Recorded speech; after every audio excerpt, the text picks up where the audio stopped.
All right. Good evening, everybody. Tonight we're going to talk to Lindsey, who has a unique collection of spices and loves vegan cookies and cream ice cream. Her nickname is Lulu. She hated her job as a waitress and might be mistaken for Anna Kendrick. She is super competitive, so I'll bet she finishes her 7 minutes in 6 minutes flat. So there you go, April. Yeah, welcome, Lindsey. Thanks for joining us. So the timer is starting. So we're excited to hear all about how did you choose this particular location in Thailand and why? You know, it was one of those things that just kind of happened. I decided that I wanted to do my yoga teacher training, and I also wanted to go to a country where I had never been before, and I'd always wanted to go to Thailand. So you put it into the Google machine and out popped this yoga teacher training, and I realize now just how naive I was. I didn't know what I was getting into. I didn't know exactly what kind of training it was, any of the things, but thankfully, it turned out to be an amazing Google search that took me to a wonderful place, albeit a little bit hard to get to. So especially when you're by yourself and you don't quite know what's going on and you're just like, okay, but just trust the process. And so from a plane to a boat to a water taxi, and finally you get there and it's just like a jungle sanctuary in the middle of this tiny island in Thailand. It's gorgeous. So beautiful. Yeah, tell us the name of the location really quick since we didn't catch that or I didn't share it. So I went to the Sanctuary in Koh Phanang, Thailand. So you fly into Bangkok and then you can take a ferry to Koh Samui, which is the island that's just one island over. And then you take a water taxi to get to Koh Phanang. So it's very remote, but there is a restaurant on site. There's several restaurants in walking distance. There is every Saturday night, there's a disco party that like happens all night long where people, you come in the next morning and people are still dancing from the night before. And like I said, so there's a strip of beach, but then the rest of the resort is built up into the side of the mountain. And it is really, really beautiful. And the shala, the yoga shala that's at kind of the top of the property is really phenomenal. You're gazing over the tree line and you can see beautiful sunsets. It was a really, really spectacular location. And it was one of those things, when you're going through something hard, you aren't always grateful for it until you look back on it. And so like all the struggle to get there, not realizing that I basically needed a backpack with me and that was about it. And I had so much excessive stuff. And so if you go to the sanctuary, I encourage you pack light because you're not going to need much beyond some bathing suits and some yoga gear and some sleepwear. And that's about it. That sounds beautiful, Lindsey. So tell us a little bit about the people that you met and how that was. Did you meet people while you were at the sanctuary? Did you have good experiences there? Well, since I was there for my yoga teacher training, I definitely met some women in that process. I'm still in touch with my two mentors that were there.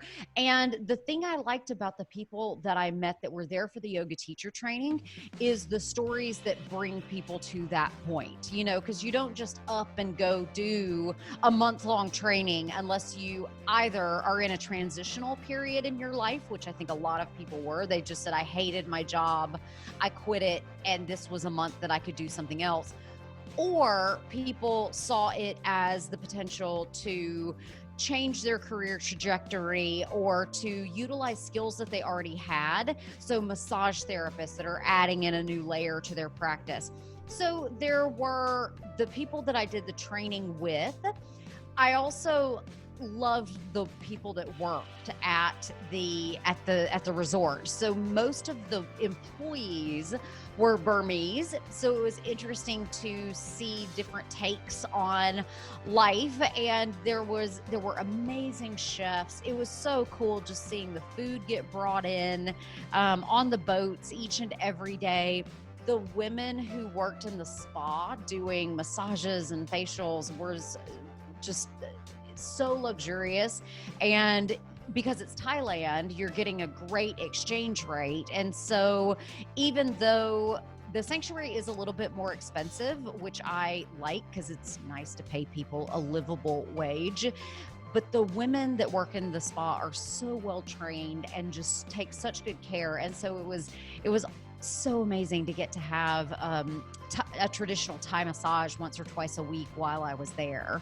So the people were kind, generous, put a lot of heart and soul into the food that they cooked, and even in the way that they cared for the accommodations that we had. And so I loved that. And then looking back on the women that I did the yoga teacher training with, it was just a group of women there to make their lives better and simultaneously help make other people's lives better. And those are the people you always want to hang out with.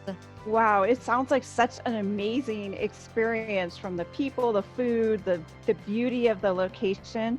So what personally for you do you feel was your biggest takeaway? I know you've named several.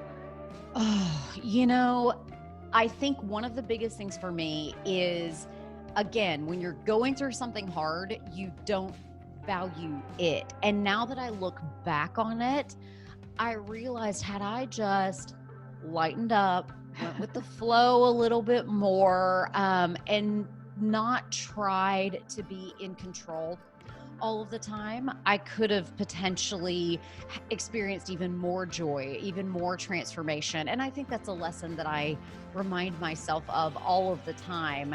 So for me, I think it is the lesson of being present. Always just be present, and always ask yourself, what if everything in my life was happening exactly how it was supposed to be? And just holding that very close to the heart. Beautiful. So was there anything that you didn't expect? Was it the way you expected to be? Was it unexpected, or? I was not expecting quite how rustic the accommodations were. And so I was not expecting kind of the hike through the jungle to get to my room. I wasn't expecting showering with frogs. I wasn't expecting it being quite so rustic, but you learn to love it. You learn to love it. Okay. Oh, there's our 7 minutes. Right on time. Yeah. You did it. So that's our 7 minutes. Thank you so much, Lindsey, for sharing your story. That was so fabulous. So please, everyone, if you want to hear more stories from real people, click below to subscribe and travel with us through real stories from real people. Thanks, Lindsey. Thanks. Thank you.